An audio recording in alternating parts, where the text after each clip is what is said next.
In today's video, I'm going to teach you how to create animated wavy text with Wave Warp in Adobe Premiere Pro. By the end, you'll have text that flows smoothly across the screen, and you'll understand exactly which settings shape the look and feel of the animation. Start by creating your text. With your sequence open, go to Graphics, choose New Layer, then select Text. A text box will appear in your program monitor. Type in your message, then adjust the font, size, and alignment so it's easy to read.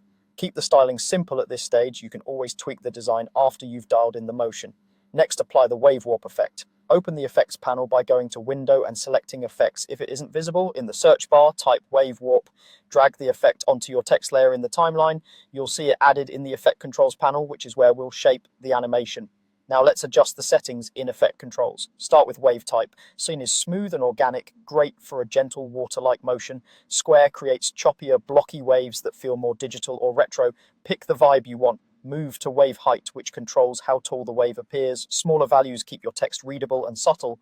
Larger values make the motion bold, but can stretch letters too much if pushed too far. Wave Width controls how wide each wave cycle is. A larger width spreads the ripple out for a slow, rolling feel, while a tighter width creates more frequent ripples across the text. Direction sets the angle of the wave. Use 0 degrees for horizontal waves traveling side to side, or 90 degrees for vertical waves that ripple up and down. Angles in between can create diagonal motion if that suits your design. Finally, wave speed controls how fast the animation moves. Slow speeds feel calm and cinematic. Higher speeds feel energetic but can be distracting if overdone. Preview and fine-tune. Play your timeline to see the wave in motion. If playback stutters, try lowering the program monitor resolution so you can focus on timing and shape.